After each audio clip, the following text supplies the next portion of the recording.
Students, कैसे हैं आप सब। आई होप आप सभी ठीक होंगे।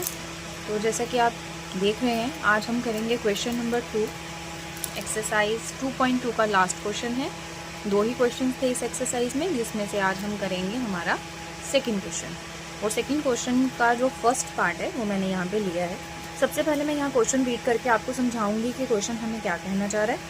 Find the quadratic polynomial each with the given number as the sum and the product of zeros. Question हमें क्या कहता है, हमने क्वाड्रेटिक पॉलिनोमियल को फाइंड करना है दिए गए नंबर्स के साथ, जिन्हें हम सम और प्रोडक्ट ऑफ जीरोस मान के चलेंगे।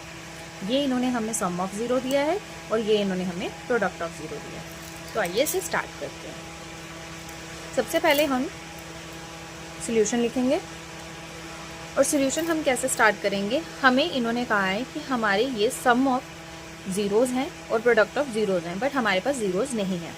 इसीलिए हम सबसे पहले लेट करेंगे, let alpha and beta be the zeros of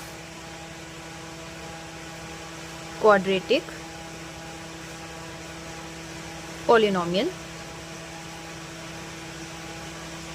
और उस क्वाड्रेटिक पॉलिनोमियल को मैं क्या लेट करूंगी, quadratic polynomial a x square plus b x plus c is equals to 0। ठीक है, आप इक्वेशन इज इक्वल भी ले सकते हैं, नहीं लेना है तो quadratic polynomial a square plus b x plus c is equals to ले सकते हैं। ठीक है, then therefore sum of zeros, sum of zeros जो होता है वो किसके इक्वल होता है, वो हमें ये दिया है इन्होंने। सम ऑफ जीरोस किसके बराबर दिया है इन्होंने, 1/4। लेकिन हमने पढ़ा है कि सम ऑफ जीरोस जो होता है वो माइनस बी अपॉन ए के इक्वल होता है। किसके इक्वल होता है, minus B upon a. I hope ये आपको क्लियर होगा। लेकिन जब हम सम ऑफ जीरोस लिखते हैं तो हम यहाँ पे हमारे 2 जीरोस का सम करते हैं, that is alpha plus beta.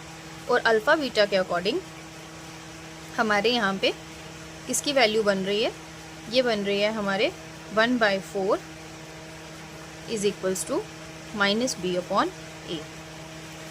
ठीक है, यहाँ से हमें b की वैल्यू भी मिल रही है और a की वैल्यू भी मिल रही है।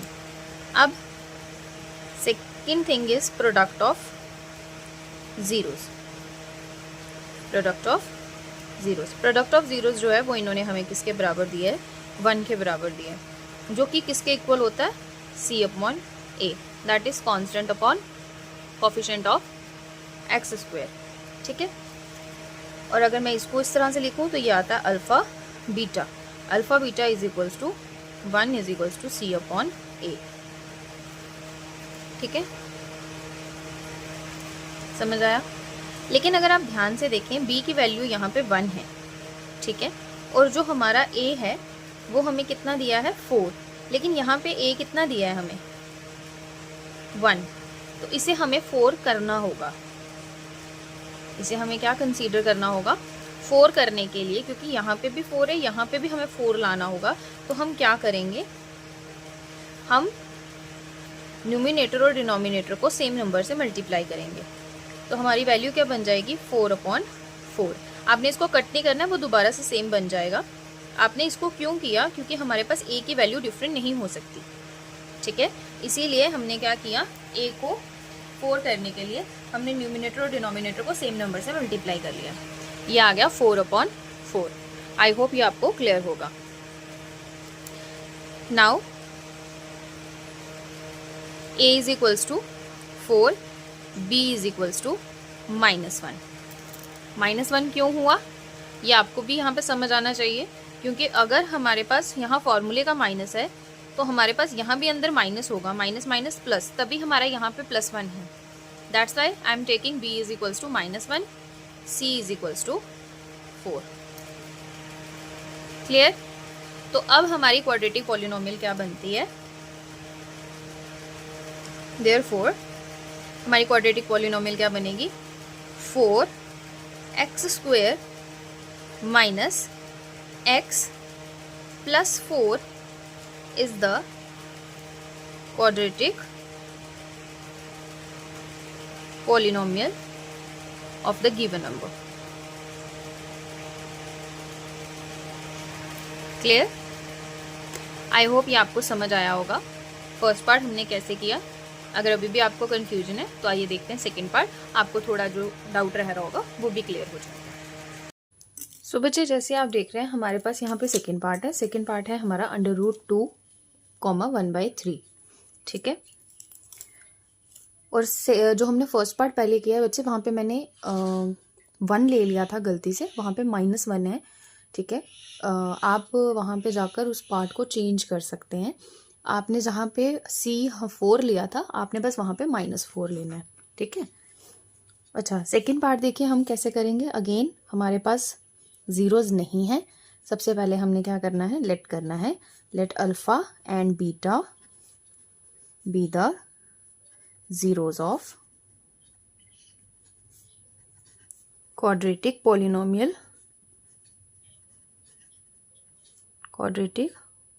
polynomial ax² + bx + c, ठीक है। आपने क्वाड्रेटिक पॉलिनोमियल ली, देन वी हैव, अब हमारे पास क्या होगा, अल्फ़ा प्लस बीटा मतलब sum of zeros is equals to √2, जो किसके बराबर होता है, -b/a के, ठीक है। अब यहाँ पे हमारे पास कुछ नहीं है तो यहाँ पे क्या है, 1 and alpha beta that is the product of zeros, वो किसके बराबर है, 1/3 is equals to c/a। But अब आप बच्चे ध्यान से देखो, यहाँ पे a 1 आ रहा है और यहाँ पे a 3 आ रहा है। इसका मतलब अगर इसको मुझे 3 करना है तो मुझे इसको चेंज करना होगा। तो मैं इसको कैसे चेंज करूँगी, मैं ऊपर नीचे न्यूमिनेटर और डिनोमिनेटर को सेम नंबर से क्या करूँगी, मल्टीप्लाई करूँगी, ठीक है बेटा। तो मल्टीप्लाई करने के बाद ये मुझे क्या मिलेगा, ये मिलेगा 3√2/3, ठीक है। कट नहीं कर देना गलती से, यहाँ -b है लेकिन यहाँ पॉजिटिव आ रहा है, इसका मतलब हमारी ये टर्म भी क्या है, नेगेटिव है, जिसकी वजह से माइनस माइनस होकर ये क्या बन जा रहा है, पॉजिटिव बन रहा है, ठीक है बेटा। कोई डाउट? अब आपने यहाँ पे लिखना है, here a is equals to 3, b is equals to 3√2 लेकिन माइनस का, c इज इक्वल्स टू 1, ठीक है। ये आपने कंपेयरिंग की है, ठीक है। ऑन कंपेयरिंग, कुछ गाइड्स पे, कुछ ऑनलाइन नोट्स पे आपको यहाँ लिखा होगा ऑन कंपेयरिंग, तो आप इसको ऐसे भी लिख सकते हो, on comparing a is equals to this, b is equals to this, c is equals to this, clear. अब यहाँ पे हम लिखेंगे, hence the required quadratic polynomial is, quadratic polynomial क्या हो जाएगी हमारी, दैट इज हमारी a की सब्सटीट्यूशन पे आएगा 3x² - 3√2x + 1, ठीक है। आपकी क्वाड्रेटिक पॉलिनोमियल ये रही सेकेंड पार्ट की। आई होप अब आपको कोई डाउट नहीं होगा। अगर अभी भी आपको लग रहा है कि नहीं समझ आया, आइए देखते हैं थर्ड पार्ट। सो बच्चे ये रहा हमारा थर्ड पार्ट। थर्ड पार्ट हमें क्या दिया है, 0 और √5। 0 देख के घबरा नहीं जाना है, सिंपल आपने यहाँ पे क्या लिखना है, सबसे पहले आपने ज़ीरोज़ लेट करने हैं, let alpha and beta be the zeros of quadratic polynomial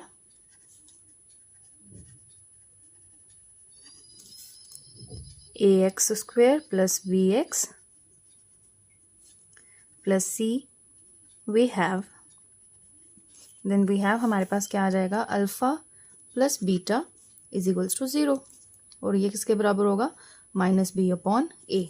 अगर 0 के नीचे कुछ नहीं है तो क्या होगा, 1, क्योंकि ये एक रैशनल नंबर है, ये एक इंटीजर भी है और ये एक रैशनल नंबर की फॉर्म में भी लिखा जा सकता है।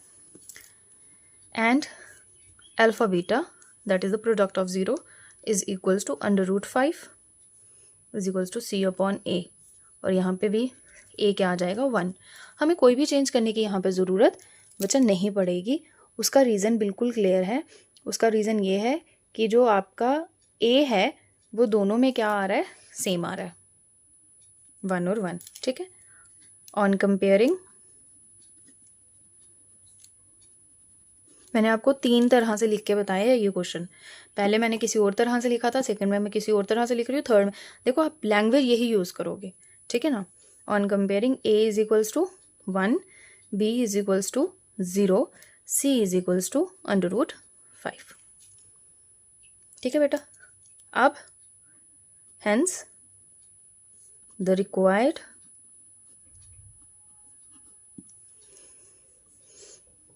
Quadratic polynomial is, quadratic polynomial क्या आएगी हमारी, x²। अब b तो है ही नहीं, तो सीधा आप क्या लिखोगे, अगर आप चाहो तो लिख सकते हो, याद रखना -b का मतलब माइनस ही होता है यहाँ पे, तो -0x तो हम लिख सकते हैं, कोई फ़र्क नहीं पड़ेगा। यहाँ आएगा +√5। एक्चुअल में ये क्या बनी क्वाड्रेटिक, x² + √5। ये हमारी क्वाड्रेटिक पॉलिनोमियल बनी, x² + √5। क्लियर। अगर आपको ये वीडियो इन्फॉर्मेटिव लगा हो तो अपने फ्रेंड्स तक पहुंचाइए, उनके साथ शेयर कीजिए, उनको कहिए कि देखो मैम पढ़ा रहे हैं, आओ उनसे पढ़ो, ठीक है। ज़्यादा से ज़्यादा वीडियो को लाइक कीजिए, शेयर कीजिए, और अगर आपको